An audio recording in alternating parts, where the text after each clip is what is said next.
The morning Christine Sullivan came to work and found $14 missing from her own wallet. She did not mention it to anyone. She folded the wallet closed, tucked it back into her apron pocket, and went to wipe down the counter for the second time that morning. Because the counter needed it, and because motion was the one thing she still trusted herself to do without thinking too hard. Rose was at the register, restacking paper cups that did not need restacking. She watched Christine the way she always watched her, the way a person watches weather, reading it not to predict, but simply to know what it was doing. She did not ask about the $14. She did not know about the $14. Nobody did. That was the morning of the seventh day. 3 years before, Christine had spoken in full sentences. She had told Thomas stories over dinner that went long past the plates being cleared, had laughed at the parts that deserved laughing at, had stayed up past midnight on certain evenings just to finish saying the things she had started saying. Thomas had been that kind of listener. When he died in the February of the year he was 44, the sentences did not follow him immediately. They left slowly over months, the way a tide goes out so gradually that you only notice when you look down and find the shore bare. By the time she was standing behind the counter at the Anchor Cafe on the eastern edge of Callaway Lake, 3 years after, she spoke in the smallest possible words. Yes. Finished. 2 sugars. I'll get that. It was a vocabulary built entirely for function, and it served well enough. Callaway itself was the kind of small town that had been small so long it had stopped noticing. One main road that bent around the lake's eastern arm, a hardware store that doubled as a post office on Tuesdays, a bait shop whose owner, a man named Gus, wore the same orange vest regardless of season. The Anchor Cafe sat at the bend in the road, its signs slightly tilted, its front windows looking directly over the water.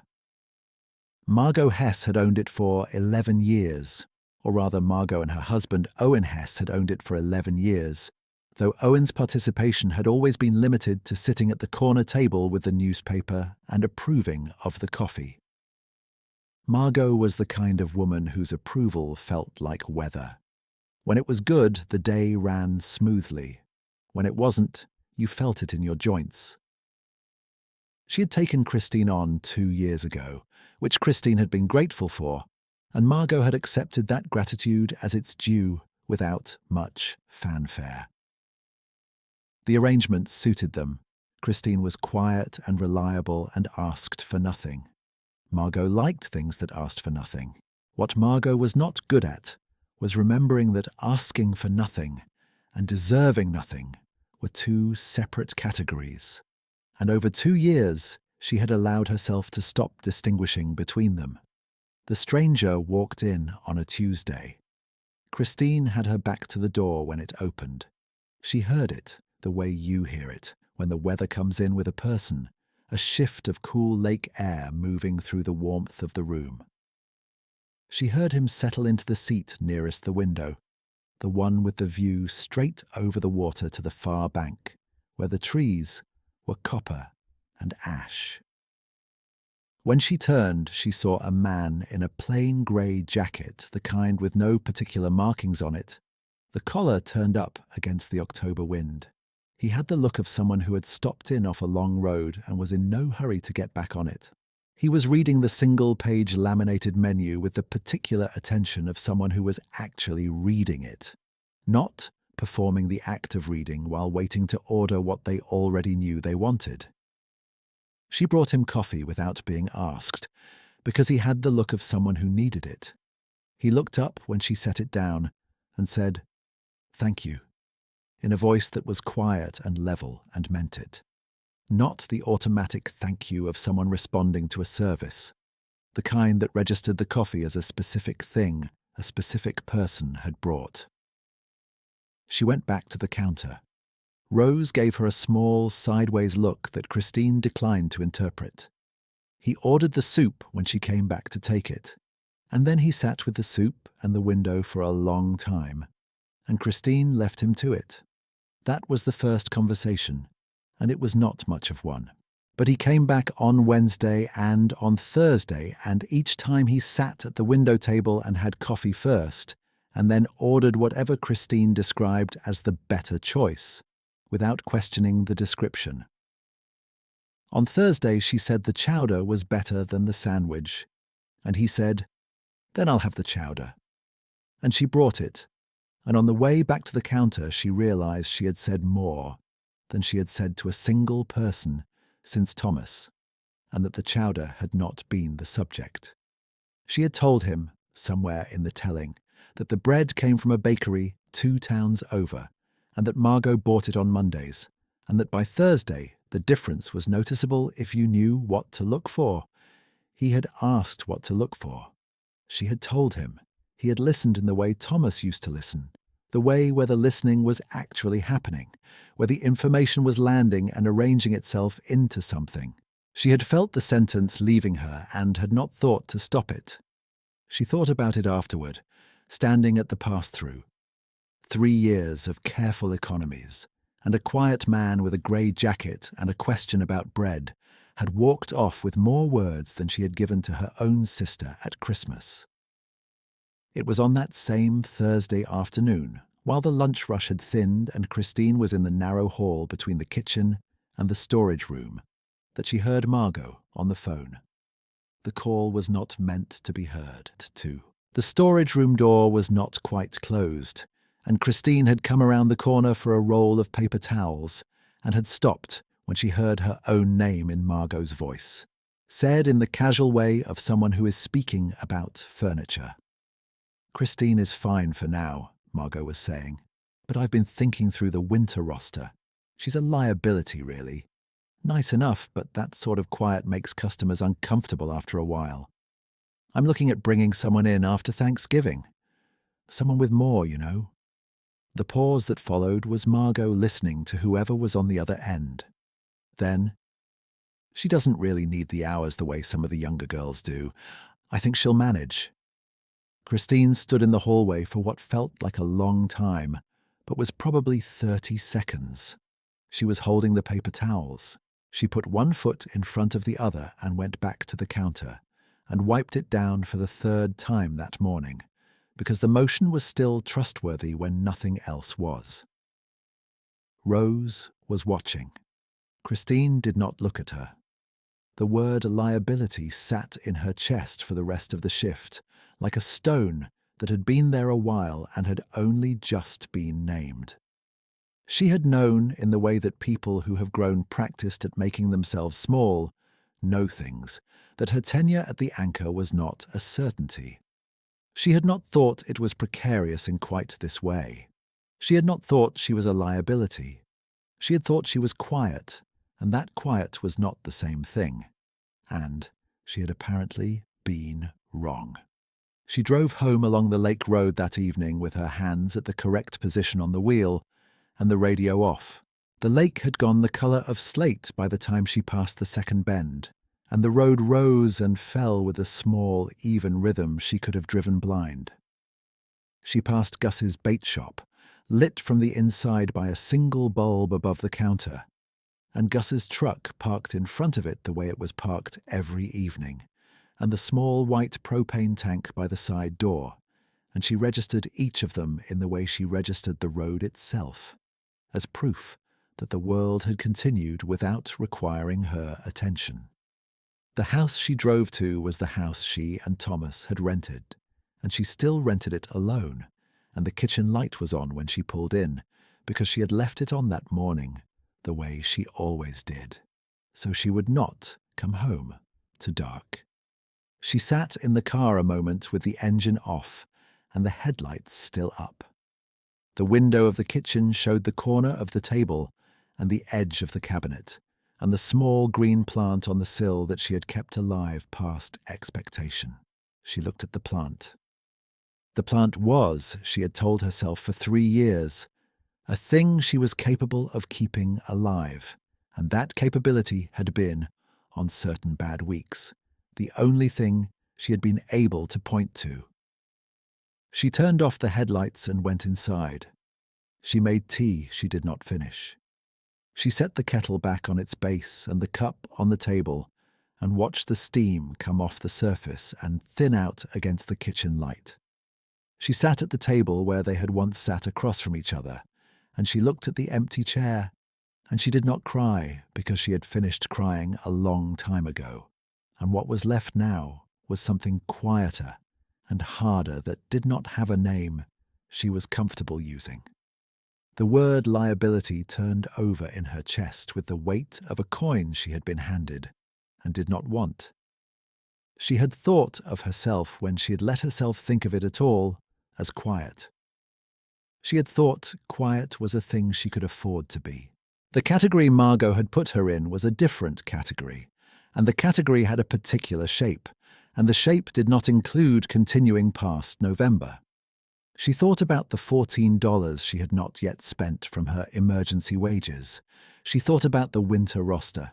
She thought about Thomas briefly, the way she always thought about him, which was not as a sequence of memories, but as a pressure in a particular part of her chest, a place she had learned to live around. She turned off the light at 10:20, because the light had to be turned off eventually, and she went to bed and lay in the dark for a long time before the dark became sleep. On Friday, the stranger did not come in. Christine noticed this in the way you notice something you did not know you were expecting. The window table sat empty through the morning and into the early afternoon, and Rose watched the door the way Christine did not. And at one point Rose said, "Quiet today," meaning the customer volume in general, and Christine said, "Yes," meaning something more specific, and Rose let it go. She was not owed his presence. She understood that. He was a stranger passing through, which was what strangers did, and she had no claim on any particular Tuesday or Thursday or any other day of the week. She wiped the window table down when the lunch rush cleared. She straightened the single laminated menu. She put the chair back at its exact angle facing the water. Rose came past with a tray of clean glassware and stopped beside her without putting the tray down. "He'll be back," Rose said in the same voice she used to read weather. Christine did not say anything to this. She did not look up from the table. She finished the wipe and folded the cloth in the way that always took the corner she had cleaned with last, and tucked it under so it would not be the corner she cleaned with first the next time. Rose said, "I am only telling you because I have been watching you watch the door." Christine said, "I have not been watching the door." Rose said, "All right," in the tone of a person who has decided not to argue with a thing that is not going to win the argument anyway, and she carried the glassware to the rack behind the counter and set it down one piece at a time so the glass would not chime against the metal. The afternoon thinned out the way a lakeside afternoon thinned in October, customers in twos and threes between long, quiet stretches in which the only sounds were the hum of the cooler and the small tick of the wall clock above the register, and the occasional voice carrying from the kitchen, where Margot was cataloguing the dry storage shelves and reading aloud what she found there to no one in particular. On Saturday he came in at 9:15. He looked, if anything, more settled than he had on Thursday. The grey jacket was the same. He had a newspaper folded under his arm that he put on the table without opening it. Christine brought the coffee before he asked. He looked up, and the same thing happened as had happened on Tuesday and Wednesday and Thursday. The same quality of recognition, the same landing. "You've been busy," he said. She had not been, particularly. She set the coffee down and said, "The weekend picks up." He nodded. He looked at the lake. She stood at the table a beat longer than she needed to, which was not something she did. "The leaves are going fast," he said. 3 more weeks and the far bank will be bare," she said. "It changes the light."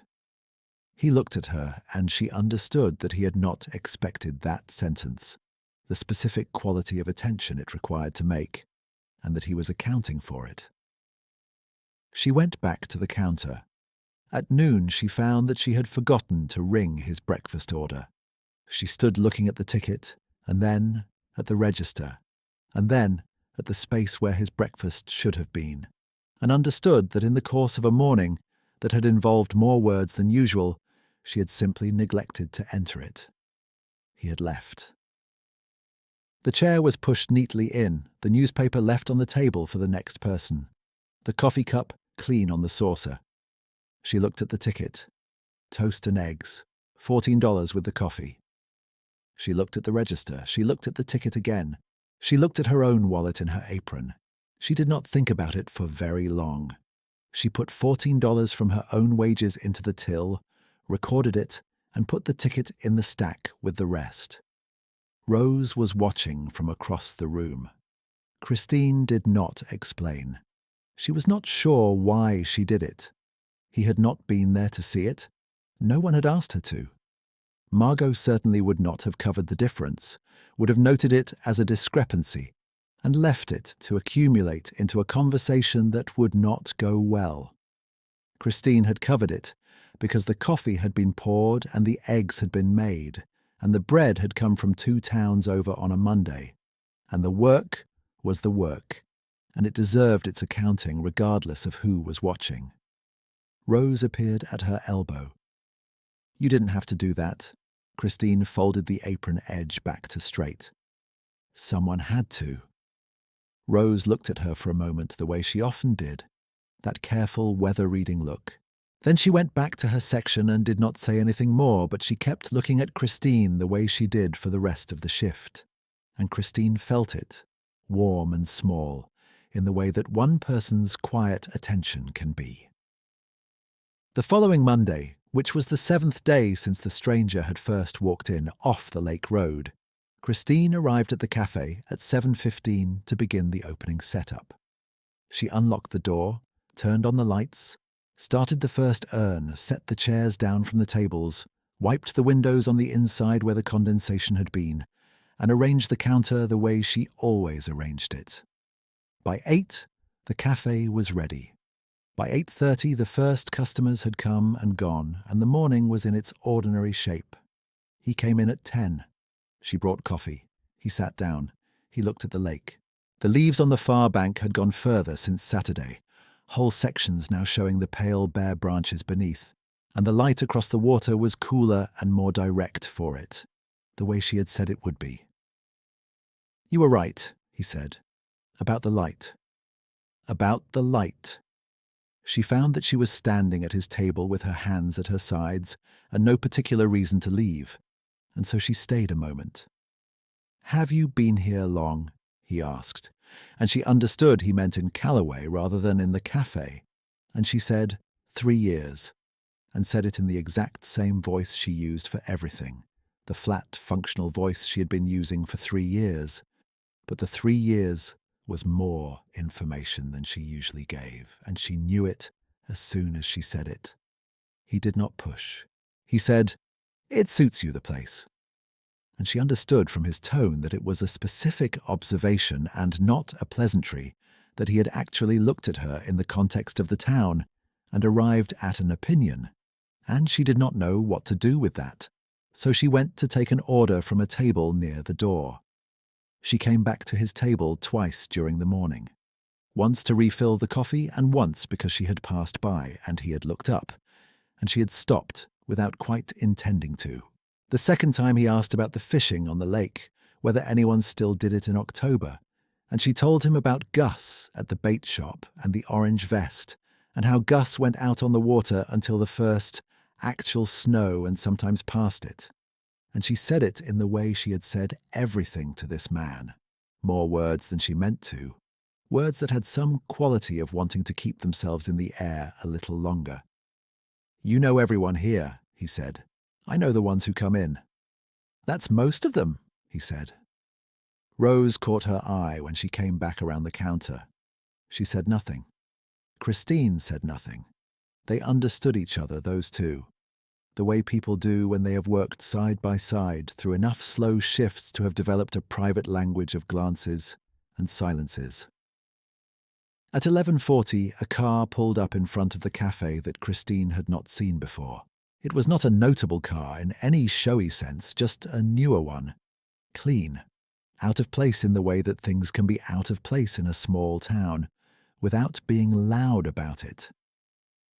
A man got out.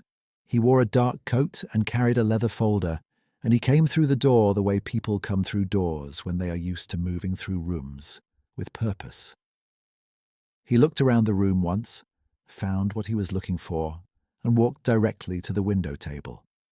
He said, "Mr. Ward, I'm sorry I'm late." Christine was behind the counter with a carafe in her hand. She looked at the window table. The man in the dark coat put the leather folder on the table and opened it. He said, "The Callaway lease renewal came through this morning. Your team needs the final sign-off, and they'd prefer it before the end of the week. I have the documents here." Declan, whose name Christine now understood was Ward, looked at the papers. He looked at the man in the dark coat. He said, "Give me a few minutes." And the man in the dark coat said, "Of course, Mr. Ward," and stepped back toward the door, and Declan looked out at the lake. He was very still. Margot had come out of the kitchen at the sound of the door. She was at the far end of the counter now, and Christine could see her from the corner of her eye, watching the window table, her expression going through a sequence of small adjustments as she tried to arrange information she had not been given the right frame for. The man in the dark coat was standing near the door. Rose had come in from the back during the commotion of the last few minutes and was standing near the register. Owen Hess had looked up from his newspaper. The cafe was very quiet. Margot said, in a voice that was reaching for its ordinary register and not quite finding it, "I'm sorry, is there something I can help with?" The man in the dark coat looked at her. He said, "We're here to see Mr. Ward about the property lease. The Anchor Cafe, along with the adjacent 3 properties on the Callaway Eastern Arm, fall under the Ward Group portfolio. We typically handle renewals in person for the smaller holdings." He said it cleanly, without drama, the way someone recites a fact they have recited many times. The lease is due for a 3-year renewal at the end of November. The room absorbed this. Margot looked at the window table. Declan had turned from the lake and was watching her with an expression that was patient and specific. The way his expressions always were, Christine now understood. The way they had always been. "You're the landlord," Margot said. It was not quite a question. Declan said, "My company holds the lease, yes." "You've been coming in all week?" "Yes, as a customer." "I wanted to see the place." He said it without any particular shading. He looked at the papers in the folder without picking them up. "I try to see the places." Margot was recalculating. Christine could see the work of it, the way someone looks when a piece of furniture they thought they understood has turned out to have a different function. She looked at Declan. She looked at Christine. She looked back at Declan. She said, "We've been very pleased with the space. We've made several improvements over the lease term. The kitchen expansion in year 3 and the new front windows the year after that." Her voice had taken on a texture it did not usually have. A careful, considered quality. The tone of someone choosing words because the room has changed and the old ones will not do. Declan said, "I know about the improvements." "Then you know we've been good tenants." "I know several things about how this cafe runs," Declan said. He looked then at Christine. It was a direct look, not long, the kind that carries information rather than performance. Christine looked back at him and understood, in the full arriving weight of it, the whole week of it, the bread from 2 towns over, and the light changing on the far bank and the morning conversations that had gone longer than she had intended. She understood the texture of his listening, why it had felt specific, why the questions had landed the way they had. She understood that he had been watching the place, as he'd said, which had meant watching the people who made the place what it was. And she understood standing there with a carafe in her hand and $14 worth of honesty behind her, what he had been watching for. Rose, from her position near the register, let out a breath that was not quite a sound. Margot had pulled herself back into a posture that was close to her usual one, but it was not the same posture. The way a sentence that has been altered is not the same sentence. She said, "We're hoping for continuity, of course." And the word continuity carried all the careful navigation of someone who has revised their map mid-journey. Declan said, "That's usually how renewals go." He looked at the papers the man in the dark coat had brought.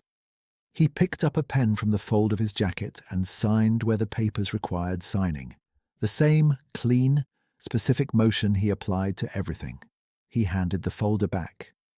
The man in the dark coat nodded and said, "I'll get these back to the office. They'll confirm by Friday." He turned toward the door, paused, and said, to the room in general, but to Margot in particular, "It's a nice place. They don't all look this well kept from the inside." He said it simply, and then he left. Owen Hess put his newspaper on the table and looked at his wife. He said nothing. He had been saying nothing for 11 years, but this particular nothing carried more weight than usual. Margot looked at Christine. It was a specific look. It was the look of someone who has been using a lens for a long time and has discovered, abruptly, that the lens was ground wrong. Not malicious now, in this moment. Stripped of its confidence. She opened her mouth, and whatever she had planned to say did not arrive, and so she closed it again. Christine set the carafe down on the counter. She looked at Margot with an expression that was the same expression she had been wearing all week and all year, and all the years before that.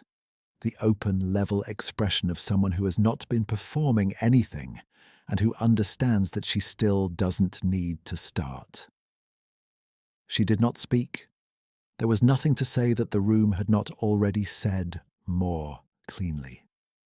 Rose straightened the cups on the rack beside the register and did not look at either of them. Margot said finally, "The winter schedule." She said it the way you say something when you need to be speaking. "We should talk about the winter schedule." "Yes," Christine said. It was the same word she had been using for 3 years. It sounded different now. Not because she had said it differently, because she hadn't. Because the room had changed around it. Declan stayed.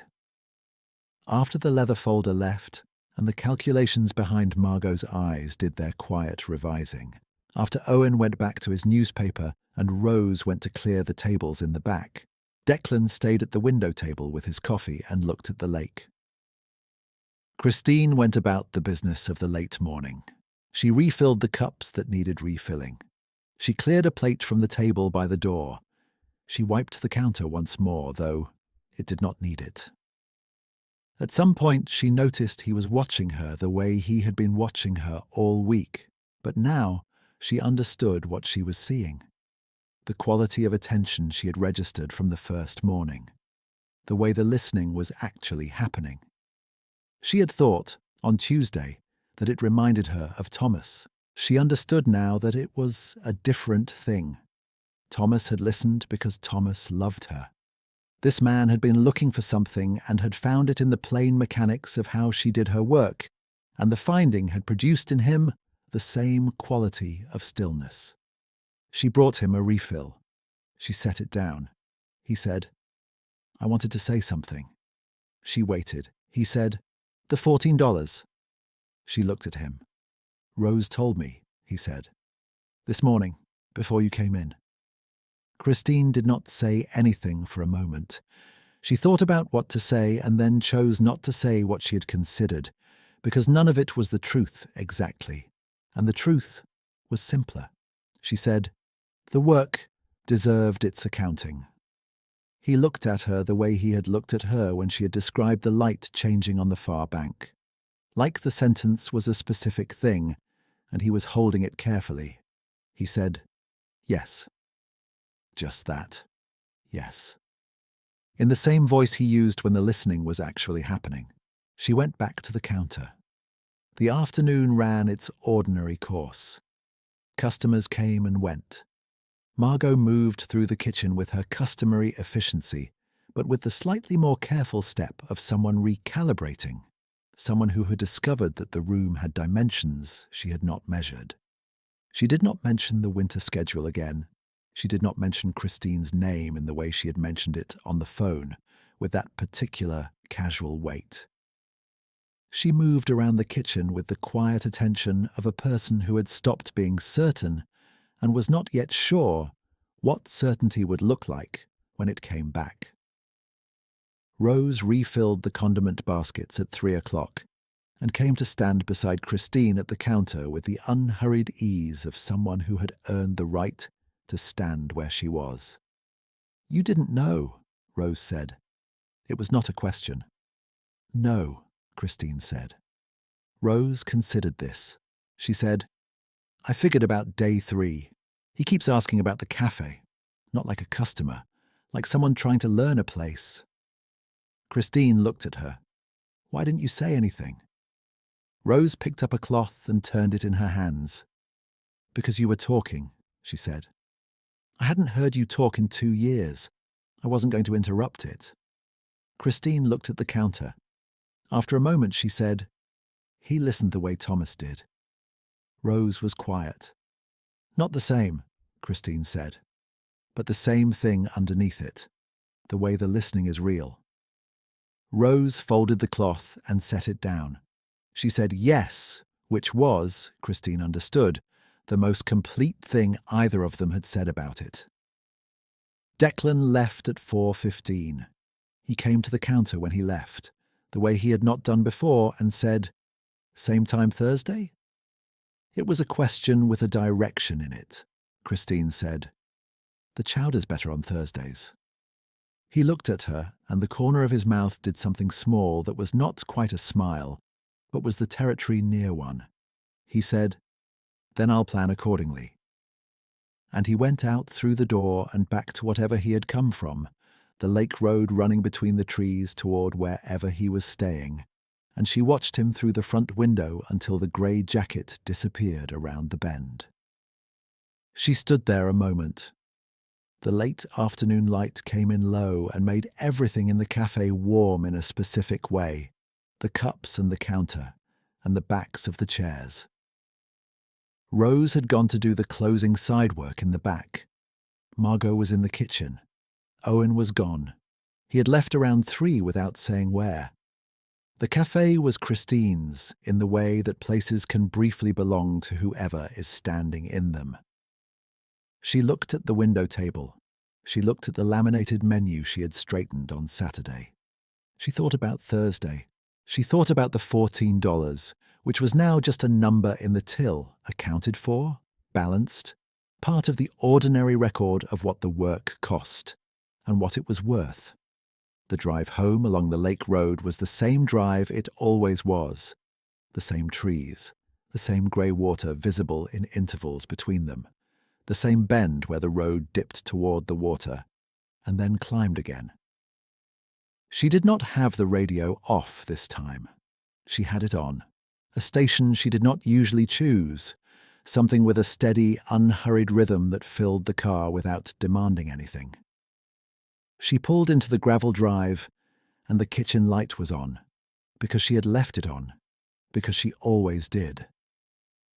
She sat in the car for a moment. 3 years was a specific thing, not an abstraction. A kitchen light on when you get home, a word that comes out before you meant it to. Bread from 2 towns over, and the difference being noticeable if you know what to look for. She had known all this time what to look for.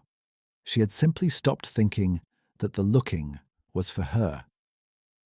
She went inside. She made tea, and this time she finished it. 2 mornings after, she got to the cafe at 7:15, the same as always. She unlocked the door. She started the first urn. She set the chairs down from the tables and wiped the windows and arranged the counter in its ordinary way. Rose came in at 7:45, and they went through the opening together with the comfortable efficiency of two people who had done it enough times to have divided it without discussion. At 8:30, Margot arrived, a little later than usual. She went directly to the kitchen. She did not stop to comment on the setup, which she sometimes did, noting a chair not quite at its right angle, a napkin holder not quite centered. This morning, she went straight through. Rose looked at Christine. Christine put a cup on its saucer. Thursday came the way it had been coming. One day of the week following another in the ordinary sequence, and Christine was ready for it in the way she had not been ready for anything in a long time. She had the chowder hot by 10:30. She had his table with the lake view clear and set. She did these things without thinking about having done them, which was the clearest sign that she had decided something without noticing the decision. He came in at 11:10. The grey jacket the same. He sat at the window table and looked at the lake. The far bank was further along than it had been on Monday. Another week and the bare branches would be all there was. She brought the coffee. She stood at the table and he looked up, and she said, "Declan." She said it as though she had been practicing it and also as though she had never done it before, and both things were true. She said it the way you say a word when you have been given permission to use it, and permission arrives as something that changes the quality of a room. He looked at her for a moment with that specific landing attention. He said, "Christine." She set the coffee down. She straightened and looked out at the lake, at the far bank with its copper and bare, at the light coming in from the east at its angle, which was different every day now, which had been changing since before she arrived and would keep changing after, but which, on this particular Thursday morning, with that particular cup of coffee set on that particular table by a particular pair of hands that had learned again what it was to extend themselves toward someone, was exactly what it needed to be. If you've been sitting with this story the way Christine sat with her tea, the kind that you actually finish, consider leaving a comment with the detail that stayed with you longest. The bread from 2 towns over, the $14, the word she finally let herself say. Stories are kept alive by the people who remember the specific things,